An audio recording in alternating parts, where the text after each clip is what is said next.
I hope that you had an awesome weekend. Happy Monday. Welcome to Mornings with Luann and Tim. How are you, sir? Did you miss me on Friday? I did. Don't ever leave me again. On a Friday? On a Which Friday. is Humane Society Day. Yes. Did you make a new friend on Friday, Lou? No, I didn't. I wrote Luann a message saying, I was thinking about you. How did it go at the Humane Society segment? I said, I hope they brought you a bunny. And she said, they brought me a flippin' Doberman. And then she said, and in the green room, it farted. He's farting all over the place, that dog. Just like a dog. They just fart when they want. Boy, I tell you. Did it scare you when they walked in? Well, when I said, hello, hi, welcome back. Laura has a pony with her today because the thing was taller than I am. Teeth like this big. Was it seriously? Sweet? Audrey, you were here. Was the dog sweet?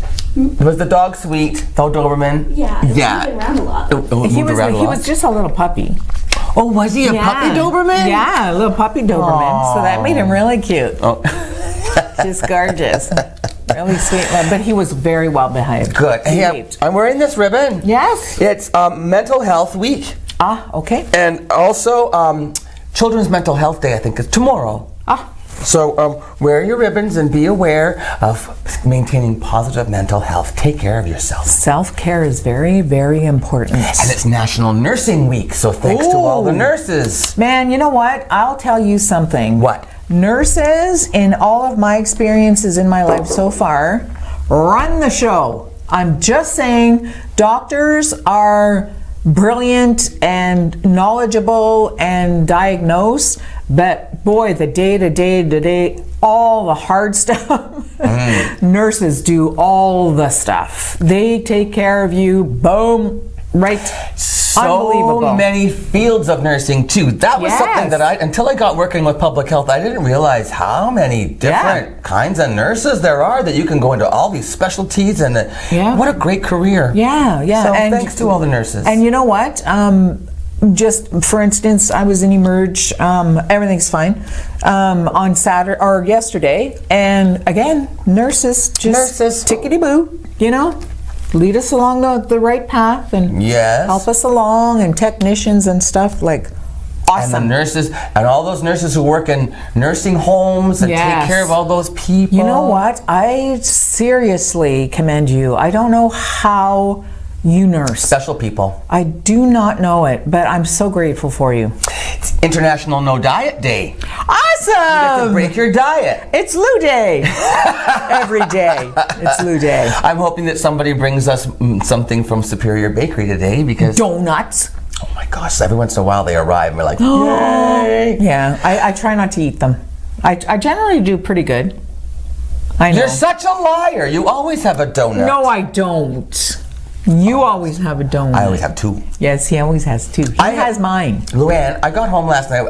I filmed again for my roommates An Escort. Long days, man. 12 hours. Ay. Yeah, but I was in drag, which was really uncomfortable. But anyway. Does makeup get itchy? Yeah, but also, you know, I'm wearing Spanx and rubber. Oh, so you're and rubber breastages and a wig, and it's just really hot. Yeah. And a polyester outfit. Oh, so, kind of sweaty. No kidding. But that's okay, because it was a lot of fun. Was it? But then I got home and I was so tired, so I only kind of watched a part of American Idol and fell asleep. And I woke up this morning to discover that Jeremiah is gone. Jeremiah is gone. Come home, Jeremiah. I mean, I kind of get it. There he is there. He has one of the most incredible voices on the show, but he's not a dynamic performer. He's a very, he's emotional. Yeah, he's quiet. He's a quiet guy, and he's not a big showman. And so tell me the difference now. The reason I stopped watching shows like this is because I feel like it's a popularity contest. Now, is this solely by judges or just the audience? No, this is all America votes now, and it does. See, that's what I mean. You know what else is different this time now with American Idol? This is live votes. So it's not like you come back the next night and find out who gets voted off. You find out a commercial break, and it's all done through social media, and they have the votes calculated. Loser! So there were two people, and every week there's two more who get voted off by the public. And he was in the bottom along with this girl named Lacey, and I don't know, she's she's got kind of a little voice like this, and she sings, and she can't do a lot with her voice. It's like it's not a great voice. And so anyway, if I had to choose between her voice and his voice to carry on in the competition, I would have kept him, because the judges have one save for the season. But see, you're a professional, so you hear the talent. You're not so much about the presentation, and I think that's why it's a popularity contest. And I think also when you have judges like Katy Perry who can't sing, they choose the person. Anyway, I'm sorry about Jeremiah, but I kind of get it. I don't know why they saved Lacey, though. If they had to save one of the two, I would have saved Jeremiah, because she's not going to win either. Well, now Lacey's hurt. Like, way to go. Ruined her day. Sorry, Lacey. Nice. You know what? You and Katy Perry can do a duet together, and I won't buy that either. Apparently on Saturday Night Live, very, very emotional. Adam What Sandler. happened? Well, Adam Sandler was hosting, and I guess the last time he hosted, he got fired. They said, "Yeah, you're not doing this again." I don't know all the details of that part, but apparently at the end of the show, he got his guitar out and sang a song to honor Chris Farley, who passed away in 1997 already. I think I've heard that song before. Yeah, he was only 33 years old. I guess they were best friends. So everyone said that it was so emotional and such a lovely tribute to him. And I think that's awesome, because Chris Farley, if you recall, was bigger than life. You know, like when he was in the room, everybody knew it. So to take a moment and sort of just settle and listen, I bet it was awesome. Yeah, I'm pretty sure I've heard that song before, and it's lovely, but it's also got some funny bits too. Like, it's a nice tribute. Yeah, that's awesome. Good for him. Yeah, absolutely. Angelica Houston, remember I was talking about her last week? She did this interview in Vulture. She sounds like such a bag. She kind of... She really does. Oh, man. She's everybody. Apparently she just really was brutally honest. I mean, I talked about Oprah, how she said she never got on Oprah's show, that Oprah was bitter about her winning the Academy Award over Oprah for Color Purple, and that Oprah got in her way when she was talking to Clint Eastwood. Well, there's more.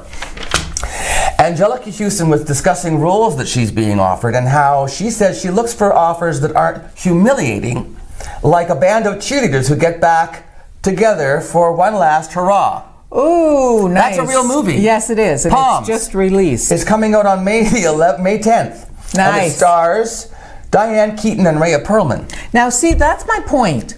People who think that honesty equates to rudeness, you know what? First of all, Angelica Houston, nobody needs to know your opinion about what you think about movies that are coming up. She called it an old cheerleader movie. So one of their co-stars, I guess a woman named Jackie Weaver. I don't know Jackie Weaver. I don't either. She's a co-star with Diane Keaton and Rhea Perlman, and she says Angelica Houston can go F herself. Well, you know what? Seriously. And here's a quote. She says, "I would say she must be going through menopause, but she must have had that ages ago." Whoa, slam. But then again, like I said, people who are, she's being honest, or he's telling the truth. I'm just saying. Doesn't mean that you have to be a cad or a bag about it. You can be nice when you give someone an opinion. You know, she's looking for roles. I wouldn't hire her. She's miserable.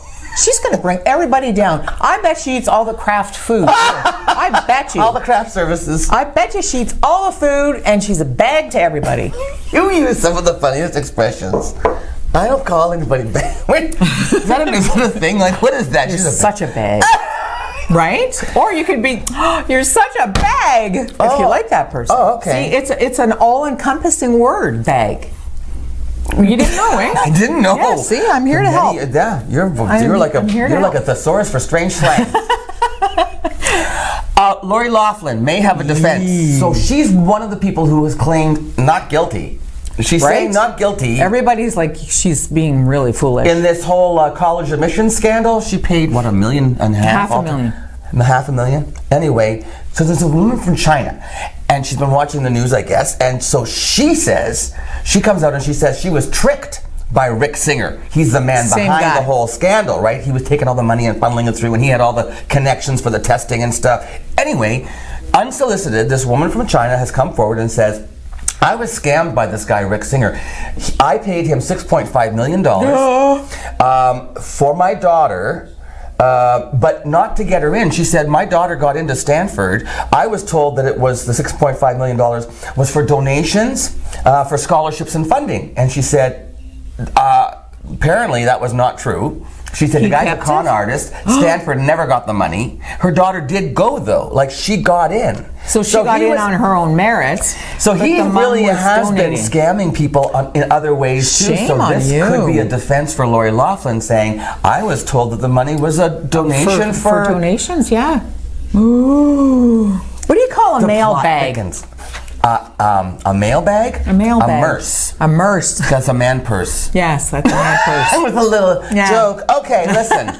About that big. Really interesting first guest. Well, all my guests are interesting on this show, but this one I think you're going to enjoy. His name is James O'Brien. James has been on the show before, but this time he's here for the Arch Bucket List Challenge, and what a story he has to tell. And we've got more coming up as well. You have the news, all that on Mornings with Luann and Tim.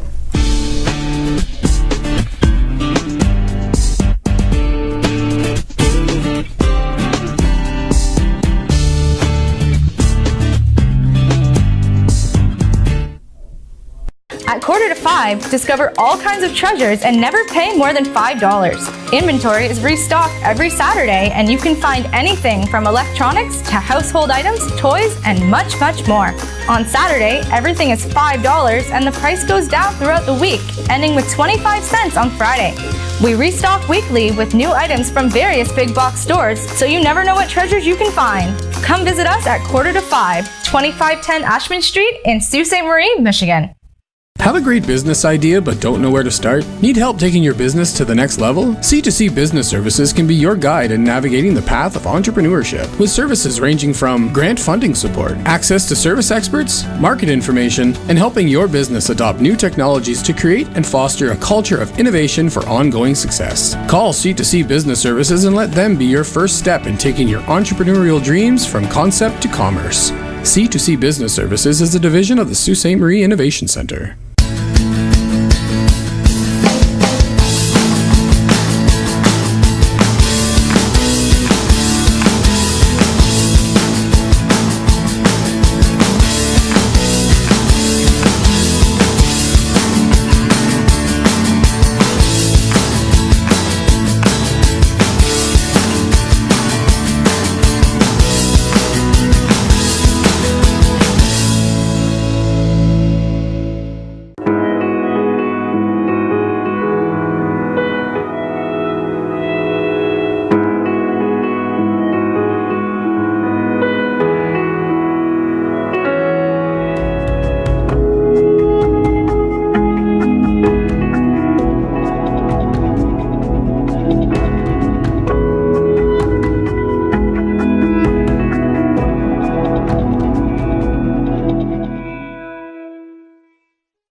James O'Brien is back at ONNtv. Welcome back to the show, James. Hi, Tim. How are you? I'm well. Nice to see you again. Yeah. Now, last time you were on about wellness and your yoga, Yeah, right? yeah. This time you're on as my guest talking about the Arch Bucket List Challenge. Yeah.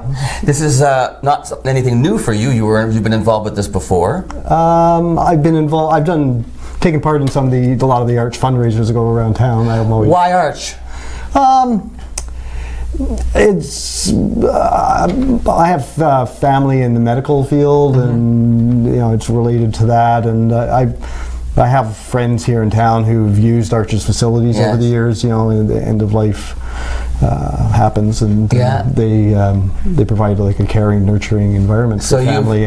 You've heard the stories about how impactful it is for people. And me too. Yeah. I've visited. Have you been out there? Yeah, a couple times. Isn't that beautiful? Yeah, it is. Yeah. What a place. And only I think they have to raise $750,000. That's their operating budget. That's their operating budget because they're not funded. People don't know that. This is all community driven, right? So people like you get involved to help raise money. Yep. And this year's Bucket List Challenge, you're picking up on a bit of a trip that you took. Started when? 4 years ago. I was sort of interested in something called the Camino de Santiago in Spain, which is Camino, C-A-M-I-N-O, which is a route or a route to Santiago, to the city of Santiago de Compostela, and that's down in Chile. In Spain. Spain. Yeah. There's Santiago. Santiago is the capital of Chile. Yes, you're correct. Am I right? Yes. Yeah. But so you're going where? Santiago de Compostela. Compostela, which is a city in Spain. Okay, so you started this 4 years ago. Why? Well, there had been a movie that came out with Martin Sheen and Emilio Estevez. What was it called? It was called The Way. Oh. And Martin Sheen's son had been trying to walk, and he died like the first day of the walk. And Martin Sheen went over to collect the ashes in Spain, and then he decided to finish the walk carrying the ashes. And that sort of interested me, and I heard a story about it on CBC radio, so I decided I'd try doing this walk. I hadn't really heard about it. Now, did you do that as a bucket list challenge? No, or I was just did something you did on your own? On my own. I wanted some time for some reflection and a little spiritual time to myself. And so I went over on my own with my backpack and started walking. Now the route they're showing pictures already. Look, is that was taken in the Basque Country in Spain. That was fairly early on. It was the beginning of the Camino was the roughest in terms of mountains. Beautiful. Yeah, it's mountainous. A lot of up and down. Yeah, that's city where Simón Bolívar, the sort of liberator of South America, was born. Actually, that's a monument to him. Beautiful. The town is actually called Bolivar. How many kilometers did you walk 4 years ago? 450. Oh, this is the coast? Yeah, it was beautiful. I walked the coastal routes, and the water was always on my right-hand side, and you just sort of open a gate, wander through farmers' fields, close the gate behind you. Is it a difficult terrain though, James? Sometimes yes, sometimes no. The coastal route is difficult because all the rivers come down to the ocean. And What's this? That's the sort of accommodations we stay in. Like hostels? Yeah. There's actually a hostel set aside for the pilgrims, and they charge you a set rate. There's no reservations taken. They charge you 6 to 10 euros. Maybe you just show up and there's a spot for you. Oh my gosh! Yeah, that's. That looked like it was a bit of a hike. Yeah, that's going to be more typical of my route this year because I'm going to be. You're going inland this year. Yeah. If I don't mind, I'll show. Here's a map here. I don't know if we can get a close up on this with. Yeah. So last year I started here in France. Let's just bring this over here. Yeah. Okay. Pretty nice. So last year I started here in France on the coast. Okay. And walked to the first town. When you say in France, Spain. that's the name of a town, not a country. No, country of France. Wait, right here. Really? Yeah. So you started in France and walked to the first city in Spain. Then I followed the coast through the Basque Country, and that was fairly rough. Yeah. And I walked along, and then I made it to here. So you got about halfway on the route? Yeah. How long did that take? About 17 or 18 days, I think. And you walked how far in that? 420. Yeah. Good heavens. I took a few days off. I had my birthday when I was there, and I took 2 days in Bilbao for that. And just went back. So this year I'm going to fly to Lisbon. Yeah. And then catch a flight up to here. Yeah. And then a bus to where I left off. And then carry on. But now you're going to veer off into the mountains. Yeah, I'm going to take what's called the Primitivo route, which is called that because it was the original route that the Spanish king took in the year 700 and something. Wow. And walked all the way to Santiago de Compostela. Okay, so now this time around you're making it a bucket list challenge, right? Yes, yeah. So this is an opportunity for you to actually raise some money for Arch. Correct. Tell me about people who've been sponsoring you and businesses that have been getting behind you. So far I've been dealing with mostly businesses in the health and wellness community. As you know, I'm a yoga instructor. And, yes. I've taken classes and taught classes here and there. So some studios, Suhad Yoga, The Healing Loft, Fit Bodies, Fit Minds, Jade, they've all jumped on board. They have? We'll be doing by donation yoga classes during the summer. So, great. Yeah. So people can take yoga classes by donation and the money's going to go to your bucket list. Yeah, there'll be one given by Jade. I'll do one there, and I'll do one Healing Loft, and they'll be advertised. So nice. Joe Sports and Surplus, you said? Yeah, I went to them when I went 4 years ago, I went to Joe Sports and I got my backpack and my hiking boots and all my socks and everything. And I went back this year for more hiking boots, and they said? Dave said, "Oh yeah, I'd be happy to sponsor you," and he signed up for one of my yoga classes too. Did he? Anybody else or? Yeah, actually, somebody contacted me. I built a free little library that's down on Queen Street a couple of years ago. Yeah. It's a little library box full of books on Queen Street near the SR Center, or the Memorial Gardens. Yeah. Somebody contacted me to make another one, which is going to go near the Hub Trail, and I said, well, instead of paying me for making it, just make the donations to the bucket to Arch. James. Yeah. Okay. So, and if anybody wants to get behind you on this, they can support you and Arch by going to the Arch website. Is that what you said? That's right. You go to the Arch website, and there's I think at the top there's a link. It says Bucket List Challenge.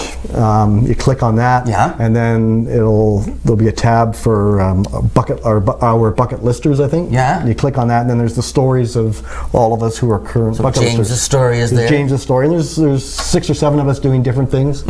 And then there's a tab donate button. And it'll say watch James's video. There's a short video there of me explaining what I'm doing. Or there's the donate button. Okay. And I have a fundraising goal of $4,000, and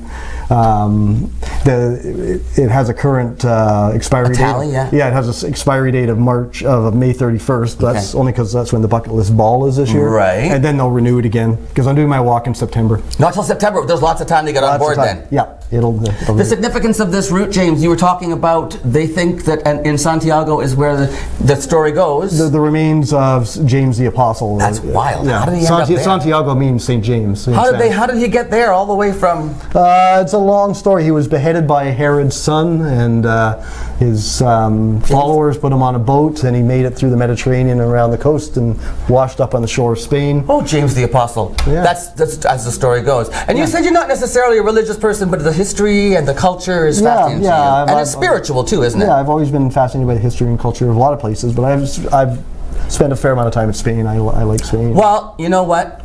Your efforts are admirable, and certainly what you're doing on behalf of Arch is fantastic. Yeah, I thought it would be a great way to inspire me to move on towards the final James. Yeah. Okay, so you can get behind James. He's told you how to do it, so just go ahead and do it and support Arch, support James, and support the Bucket List Challenge. And maybe consider being a bucket lister yourself. Correct. James, we gotta go. Good. Well, thanks a lot. When you come back. Yep.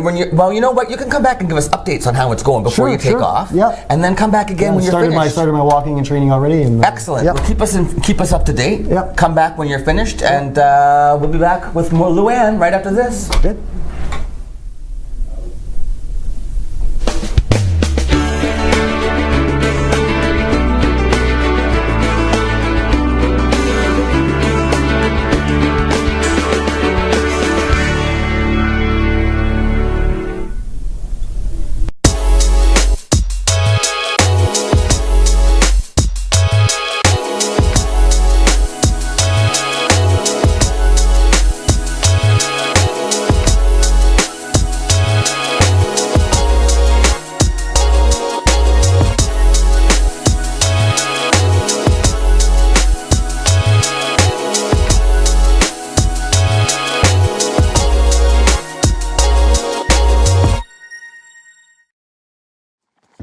Housed in a 15,000 square foot custom manufacturing facility built to produce world-class cabinetry at surprisingly affordable prices, Great Lakes Fine Cabinetry brings your project from initial concept to final design.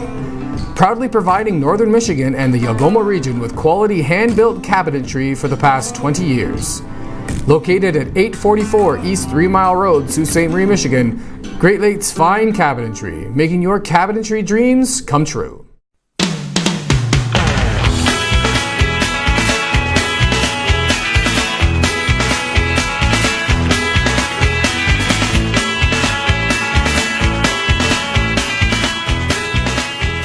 With over 45 years of experience, All Ontario Well Drilling offers hydrofracking and all well drilling services.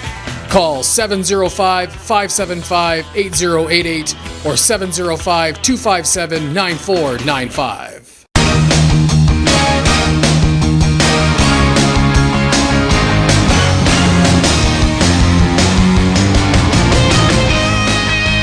With 3 brands to choose from Kawasaki, Suzuki, and CF Moto, visit one of our 4 showrooms today and speak with our knowledgeable, friendly, and enthusiastic staff who will be happy to help you with all of your motorsports needs. Enjoy life, enjoy the ride, Bud Robinson Motorsports.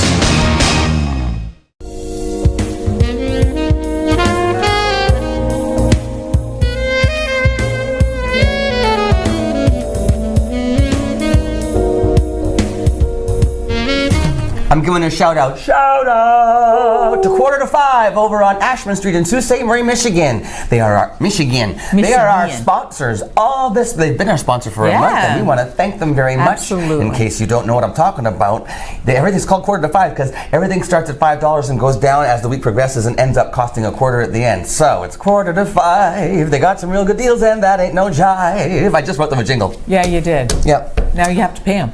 A quarter. A quarter. Hey, did you hear about the Kentucky Derby? Okay, no. But I mean, I heard that there was a big something happened. Oh, my word. Somebody. Well, it's such an event, right? Okay. So apparently, the horse that everyone expected to win didn't win. Well, technically, he didn't win. What happened was he was riding very close to the rail. The whole race. So he was like right in the same spot. Okay. But then as he got closer, somehow he started to come across a little bit. Yeah. And you can see horses apparently, other horses actually bumping his bum and stuff. So that was called interference. So his jockey shouldn't have done that. Yes. Now, was it the jockey or was it the horse? Was the horse saying, you know what? I had enough of you people. No, but seriously. So what happened? So it took 22 minutes for them to decide that he was disqualified. I heard that people were freaking out. I heard Donald Trump freaked out. He probably had money on it. Did you hear what he said? No. He said that horse was a really good horse and he was robbed and that was an illegitimate win by the other horse. And everybody was saying, that rings a bell. That's why he's so outraged. He knows how that horse feels. Well, actually, I think Hillary Clinton knows how that horse feels. Yes, probably. But wow. Yeah, so imagine. I mean, that's a thing. 22 minutes? Yes. That must have been arduous. So on the TV shows, what did they do? How did they stall? Yeah. For coverage on? Did you watch it? No, you didn't watch it. No, but on the morning shows this morning, the owner of the horse is on, and he's talking about how you're just like woohoo, and then you're like ooh. The owner of the horse that didn't win. What about the horse that did win? What about him? Well, was he a nice horse? Did people were happy? No. Well, was he a nice horse? I think that he probably tried to trip the lead horse. I'm just saying that's a rumor. I hear they're both looking to the stud farm, and one's thinking he's better than the other. So I think there was a little bit of a rivalry there myself. I'm just throwing that out there. Well, so somebody got bumped by a horse's ass. Geez, that's never happened to me. That is just like the American election. Okay, I got a concern. Just one? Yeah. There's a lawyer that came into Canada. He'd been down, I think, in South America or something. Anyway, he'd been away, and then he came back, and Border Security, Canadian Border Services Agency, CBSA, they wanted his passwords for his cell phone and his laptop. And he said, no, I'm a lawyer, and there's stuff on there that's attorney-client privilege, and you can't have my passwords. So they took his cell phone and his laptop, and they will not give it back. And he's saying, that doesn't seem right. I mean, there was no reason. Oh, there's the guy, as a matter of fact. He said there was no reason that they stopped him. They don't need a reason. No, and you know what? They don't stop that many people. No, it's only, this is like in 2 years, 0.015% of all cross-border travelers have been asked for their passwords.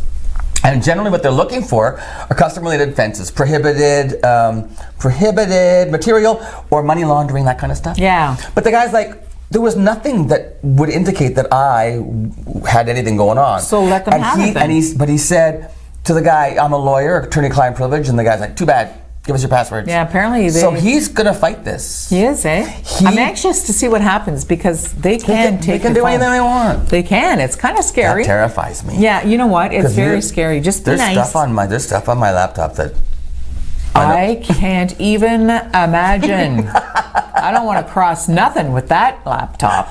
Thank you very much. Hey, we have news coming up next. Do so. Yes, so please stay with us. It's Monday Mornings with Luann and Tim.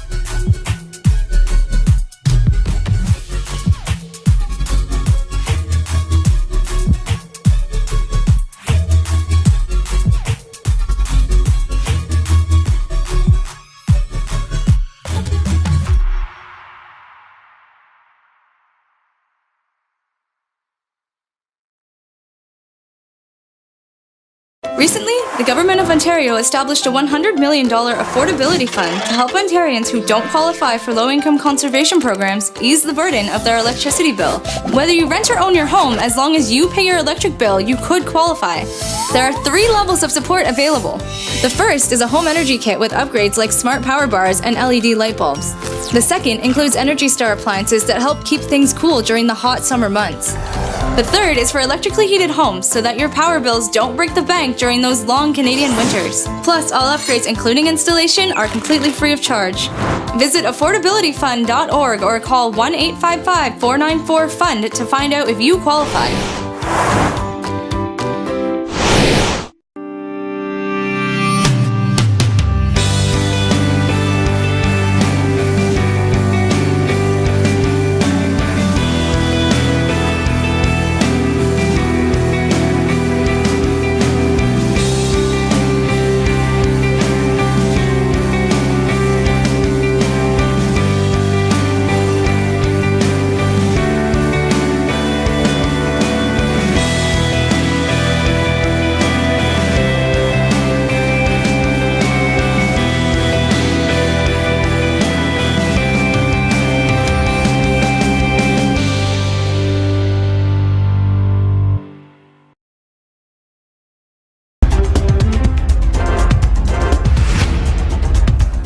City police need your help to find 17-year-old Rena White. White was last seen in the area of Shannon Road on April 25th. White is approximately 6 feet tall and 185 pounds, clean-shaven with straight brown hair and hazel eyes, as you can see. He was last seen wearing track pants, a hoodie, and black running shoes. He's known to have family connections in Southern Ontario, specifically in the London and Toronto areas. Anyone with information, please contact City Police. Well, it's not every day you can say that you helped build your own home. For one local woman, that's no longer the case, though. Casey Mayer is one of approximately 45 women who are taking part in Habitat for Humanity's first ever Women's Build right here in Sault Ste. Marie. It was an initiative that we started. I've been the one that's kind of spearheading it along with the task force. As the resource coordinator, I'm always trying to get new fundraising ideas and get new initiatives to get the house going. When someone mentioned Women Build, we just ran with it. Now, this is the first time this has been done in the Sioux, am I correct? It is, yes. It started in 1991 in the U.S. and then moved to Canada, but this is the very first one in Sault Ste. Marie. So how does it feel to know that you're doing the first one ever? Amazing, amazing. We were hoping for one day. We now have 3 days that we're building. Same location? Same location. We also have another group that couldn't make it on one of those 3 days, so they booked their own women's build in June. That's my favorite part of it. Like I can look at the flooring and say like, hey, I did that piece of flooring, or some issues happen in the future. I know what I'm doing now, and it's wonderful. It's great to get my hands in there. I didn't even know how to do flooring, and I've painted a couple of pictures, but I've never painted a wall and the siding, and it's all a new experience. It's wonderful seeing all these women out here helping and what can be accomplished with a little determination and teamwork. And the people from Habitat, I know, but the rest of these women are new to me, and each one is wonderful. I've got a chance to walk around and introduce myself, and they're just wonderful people. Yeah. Tears this morning when we first had to give little speeches there and whatnot, and it's wild, the turnout, and this is only some of the women. There's still 2 more days of building to go and other women joining. So. Oh, wow. The cause of a house fire that killed a mother and 4 of her young children on a Northern Ontario First Nation has yet to be determined. As of yesterday, officials work to also identify the victims' remains. First Nation Chief Donnie Morris said fire marshal's officials were still at the site of Thursday's tragedy, but the weather was making it difficult for them to investigate. They had blizzard-like conditions. The blaze broke out in the early morning about 600 kilometers north of Thunder Bay. Killed in the fire were a single mom and 4 of her children, aged 6, 7, 9, and 12. Morris said a daughter from the family, who was away on a medical matter when the fire broke out, has returned to the community and is taking it really hard. As of yesterday afternoon, officials hadn't removed the victims' remains from the home yet, but Morris expected those remains would be flown to Toronto last evening, or at the very least in the coming days, to have them identified. Regina's police chief says a man died in an officer-involved shooting over the weekend. Evan Bray says officers were called to an apartment early Saturday morning and discovered a man with a knife was holding a woman hostage. Bray says police tried to de-escalate the situation, but an officer fired their gun out of fear that somebody was going to be seriously hurt. The circumstances and the actions of all involved are now the subject of an investigation, which will include oversight appointed by the Ministry of Justice, as I mentioned earlier. So we're limited in what we can say. However, I can confirm one of the officers present discharged the police firearm, and the male subject was pronounced deceased by EMS. I also want to tell you this. Situations like this are not frequent in nature. In fact, in the past 10 years, there have been 4 non-fatal police officer-involved shootings in Regina. This is the second fatal officer-involved shooting in 20 years. The original plan for the pilots was to land to the west on runway 28, and at some point as they arrived in the area, the pilots requested to air traffic control that they change the direction of landing and land to the east on runway 10. A federal investigator said yesterday that pilots of a charter jet that ran into a river at a Florida military base made a last-minute change to the runway where they would land. The pilots requested the change shortly before landing in Jacksonville. I'd like to start off with the flight data recorder, which we recovered yesterday and was flown up to the NTSB laboratory in Washington, D.C. Before we can move the aircraft, we have to defuel it, take fuel off of it. And normally these aircraft are fueled and defueled underneath the wing. Because we can't get to the underside of the aircraft, we've had to cut holes in the top of the wing, and there's roughly 1,200 gallons of fuel remaining. And because of the weather and the storms and lightning, we've been very, very careful not to get too far into that.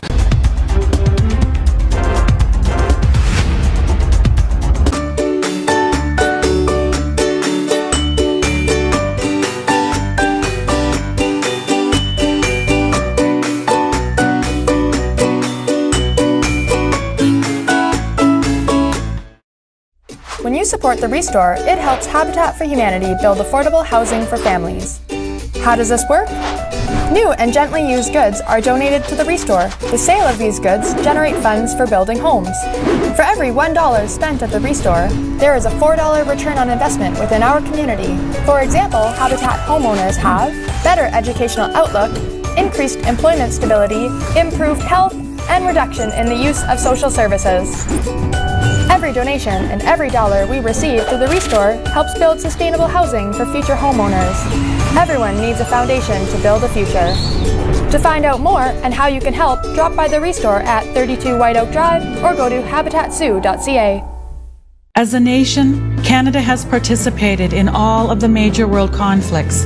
In the Sioux area alone, over 10,000 men and women have enlisted in the Canadian Armed Forces. The Veterans Commemorative Monument aims to cement the legacy of the Canadian Armed Forces in stone.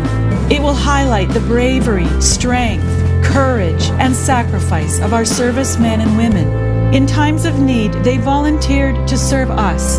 Now it is our time to thank and recognize their sacrifice. You can help honor our men and women of service by donating today to help construct this special one-of-a-kind monument. Visit thosewhoserve.ca to find out how to donate and more.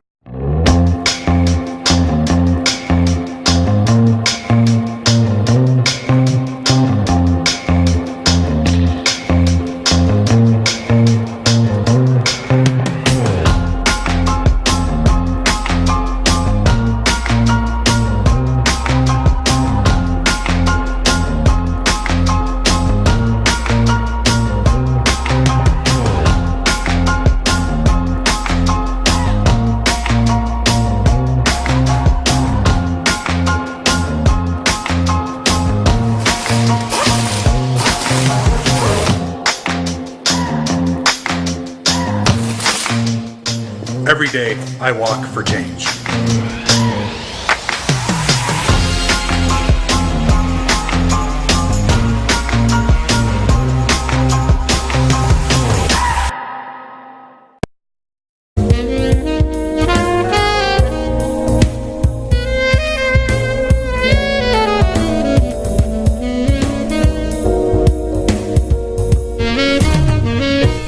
Now, I don't know if you know this, but I absolutely love Michael Buble, and he loves me back because his wife, he calls her Lou.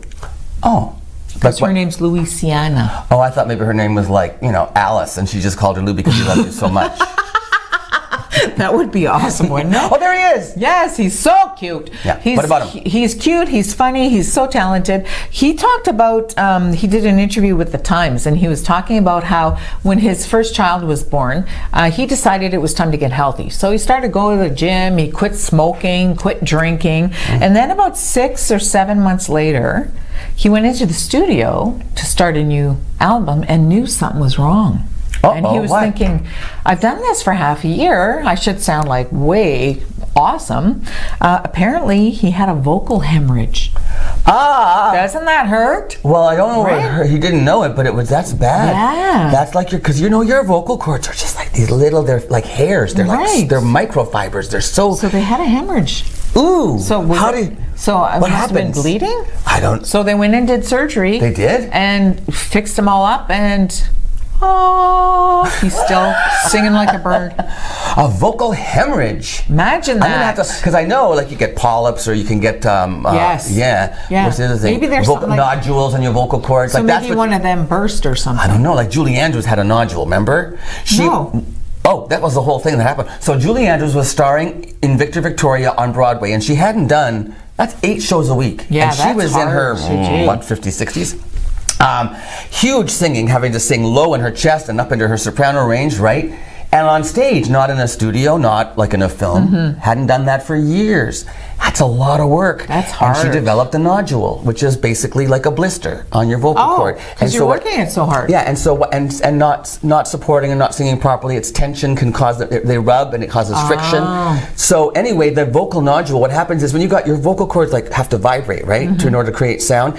Even a minuscule little bump can make them not vibrate properly because it gets in the way. Sense, right, sure. It impedes and the air doesn't flow through. Like it would be like sticking something in a flute. And it would impede the sound coming out, right? So maybe that's why I can't sing. Because I have nodules. No, you just can't sing. So, tone deaf. No. So Julie Andrews goes in. Imagine this now. You're the surgeon. And lying on your table is the Julie Andrews. And you have to remove that nodule. The knife slipped and he nicked her vocal cord. And that's why Julie Andrews can't sing anymore. I didn't even know she couldn't sing anymore. my gosh, Luann. Seriously? Yes. She can't sing? No. She had to go. She couldn't talk for Oh my word. It's like the hills are alive. No.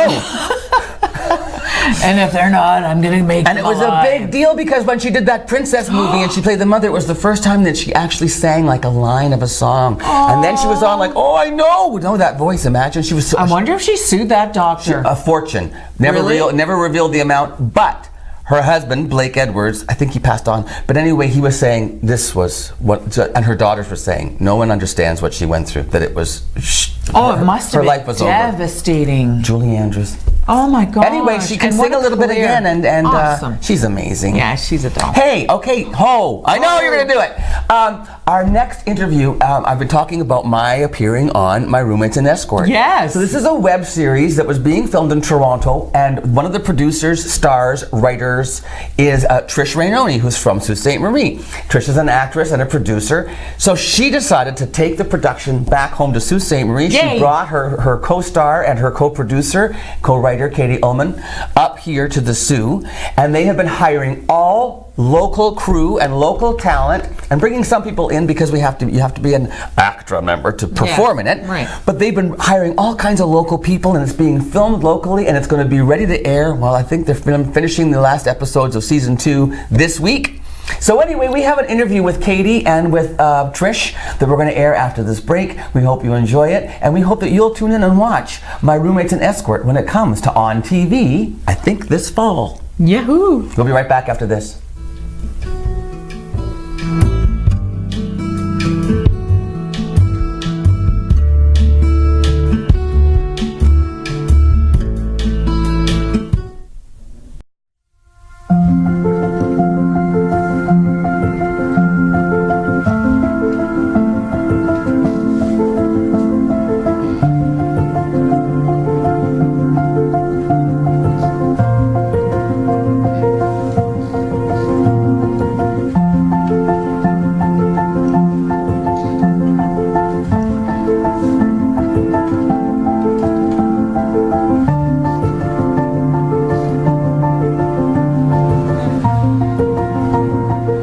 Every day, I walk for her.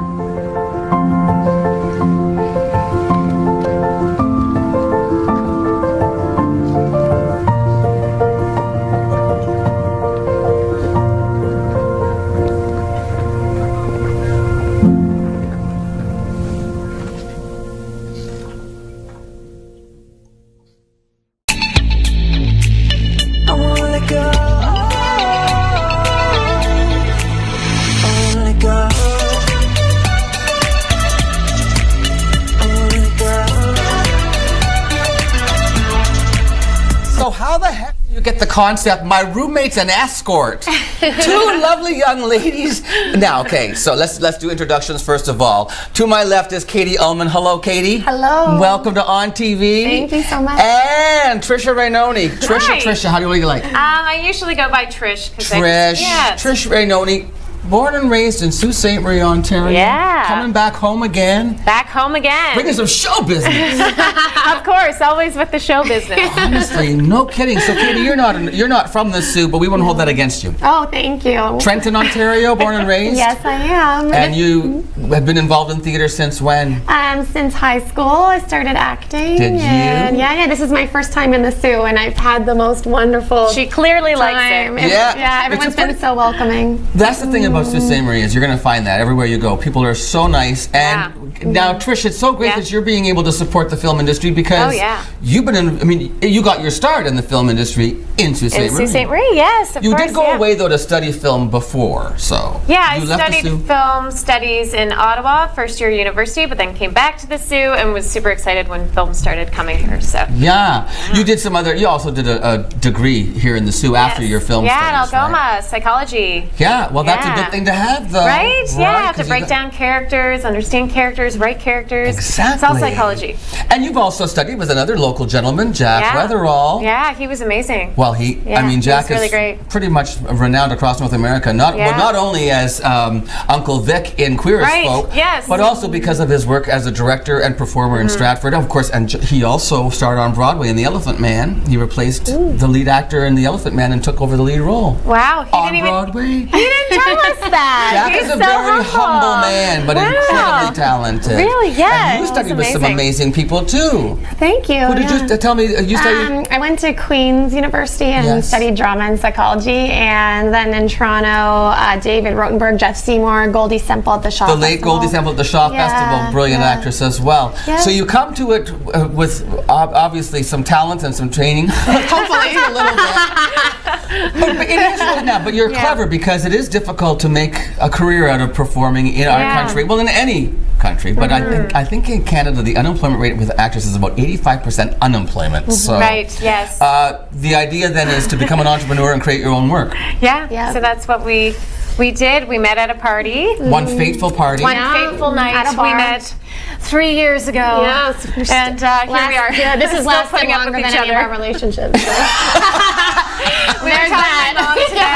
So the concept of roommates as the premise for the show, because you thought about different ideas of two females starring in a show together, co-starring. What would the relationship be, right? Yeah. So how did you land on roommates? Well, Toronto's an expensive city, and we've both lived with a lot of roommates, so we're very familiar with what that's like. And we wanted to do something about a relationship between two women. The dynamics. Yeah. Two women living together under one roof. It's very, very invasive, intimate, and you just don't know who you're moving in with sometimes. Just trying to figure each other out. Yeah. You've done one season. Have you figured out whether she's an escort or not?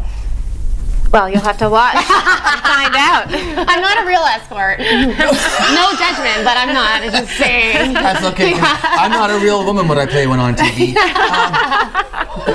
Well, sometimes people who meet me who've never met me before are a little like standoffish if they've seen the show, and I mean, my character's very, very sketchy and devious, but it's interesting how sometimes that. When you see someone play a character, they believe that's you. And I'm like, no, please, I'm a small town girl. And you started off with YouTube and with live streaming as well with Katie Chats. Yes. How long ago was that then? That ended about 3 years ago. I did it with my mom. 3,000 episodes. 3,000 episodes, interviewed a lot of people. So your mom, Joanne, was she a producer, director? She was a producer. She was my camera woman and my editor. Amazing. She's like one of my best friends. Multi-talented. Yeah. She is amazing. Yeah. Isn't that great? Yeah. Love that story. Yes. So then after Katie Chats wrapped up, you went on looking for new projects and ta-da! And then we met and we got together 2 days later to write. I grabbed her phone at the bar and she was like, we're meeting on Tuesday morning at 9 a.m. to write. So now, I was like, it is happening. This is a for you've sure done one thing. season, you've had great success. You've even got a review from the Globe and Mail. Who wrote this review? John Doyle. John Doyle says that it's a droll, daft little comedy, and he loves it. So, good review from the Globe and Mail speaks volumes. Yeah, John is incredible, and we were so happy when we saw that review because he is a tough customer. We were nervous when we read it, and we're like, Good for you now. And so now the idea, Trish, is to bring this all back to Sault Ste. Marie again, because this is where you got your start. You know that there's Northern Ontario Film is going on, that there's cruise happening up here now. So tell me about what your plans are. Well, everyone's been so supportive of season 1, and I found like anytime I've come home or worked up here since then, people talk about my roommates in Escort, and they're really excited about it. So now we want to get them involved. Okay. And we've written season 2 to take place in the Soo. You've already scripted it all? Yeah, it's all scripted. It all takes place in Sault Ste. Marie. And we really want to hire all local crew, local actors. We really want to create, use the community, partner with the community and make it as authentic as it can be. Yes. Absolutely. Now, one of the benefits of getting involved, for instance, if you're a business, you've been going around and talking to local businesses. Oh, yes, we've been bothering everyone. Showing up at everyone's store. Yeah. So you picked up on some traits from being an escort. You know how to sell yourself.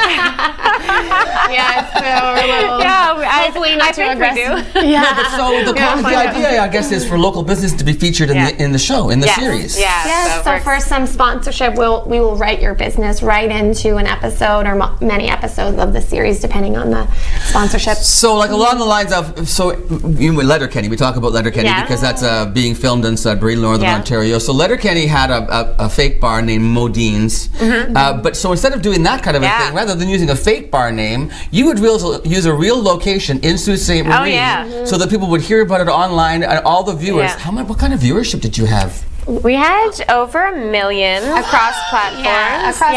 Season 1. So that includes Facebook, Instagram, and YouTube. So we put it on all the we were very all the surprised. social medias. We put a lot into our marketing campaign and all that, but we have a very large base in the Soo. So we thought it makes sense kind of for Soo businesses because it's very targeted at Sault Ste. Marie, and we have good viewership here. Yeah, we actually think it is. We believe are you kidding me? If I own a coffee shop or something and I was like, I want them to meet, and you're like, write me into your script and I'll get 1 million views on Facebook and Sault Ste. Marie. Hello. That's cool. Yeah, we hope. And then also there's crowdfunding still going on, right? So you get to be like a producer if you do crowdfunding. If I gave you money. Actually, So you get to be, if you do donate, you get there's different levels, but at $500, you're an executive producer of and the you show. get an IMDb credit as well. So you get that credit. As well as in the credits of the show. Okay, wait. Yeah. I'm gonna be a producer.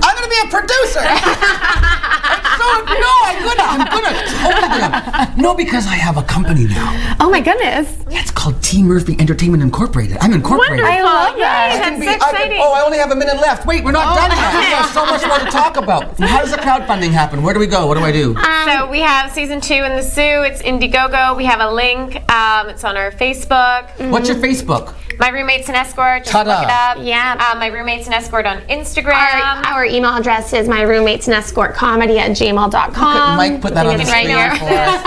We check that every day if you want to email us for any reason. Yes. So you can email for any information, to make a donation, to become a producer, but the crowdfunding is Indiegogo. And if you want to get involved in the crew, if you're an actor in Sault Ste. Marie, hit us up. We're taking resumes and we're keeping track of everyone. I am so excited. excited. Keith has been bouncing off the walls about this interview, trying to hook this up. He's so happy. He's amazing, yes. Well, he really wants you guys to be here because he knows what it's like. The crew that's in Sault Ste. Marie is phenomenal. It's amazing. I love the crew here. He's so proud of the work that we do up here, that they do in film and television. So this is great, you guys. We're really excited. Okay, when can you come back on the show again? Oh, good my question. When can you come back to the Soo? Yeah, I hope like we can always, soon. if you have any more news to share with us, we can always Skype too. Okay, so if you're not up here, Skype, keep us informed. We would love to keep coming back. Oh my gosh, I'm so excited. I'm going to be a producer, and maybe I'll even tell, as a producer, do I get to say who involved in casting? Cast me! It's all us, really. It's a very small production. Trish, thanks for paying us forward to Sault Ste. Oh my gosh, of course. Katie, what a great hometown. Oh, so nice to meet you. So now we're going to hook you up with Jen Matheson down at the future Sault Ste. Marie and see if we can get some liaising going on there. Jen, we're coming down to your office after this. See you. Okay, and we'll see you right after this break on Mornings with Luann and Tim. My roommate An Escort on YouTube. Thank you. Yes.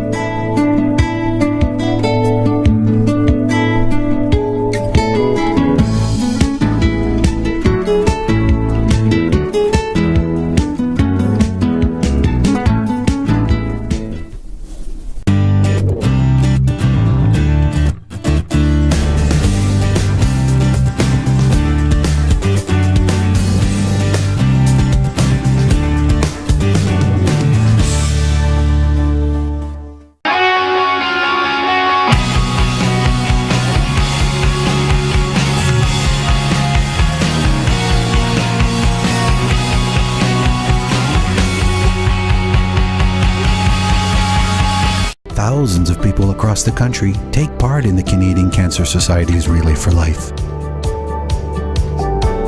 So join the Relay for Life, and together, let's make a difference. In the beginning, there was nature, the oceans, the forests, the mountains, and so history was passed on, and memories took shape, defining us, uniting us, creating a legacy that's ours to preserve, and ours to celebrate. Beauty amazing, got a kiss from the sun, and that thing will be blazing. I'm dreaming, dream catches, catching, I'ma feel catches for us run, running the river to the water, relax and jump, jumping to the beat, birds flying to the creek, part of the plan, dirt on my feet, feeling the beast, feeling that beat it, I beat it, a beast, feeling that peace, feeling that ease, hold up, can't be fighting the feeling I need. A message from the Government of Canada.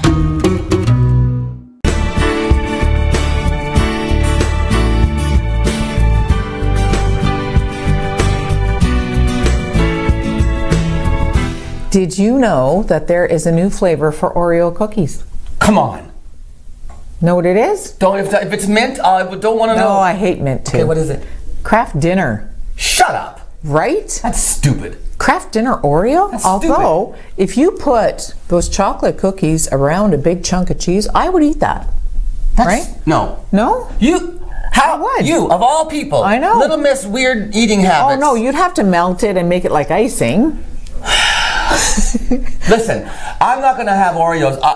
However, I'm going to go to 4:45 and shop in Ashland Street, Sioux, Michigan, and buy sensible things, not stupid Oreos. Bye. See you tomorrow. Thanks for watching. So you might not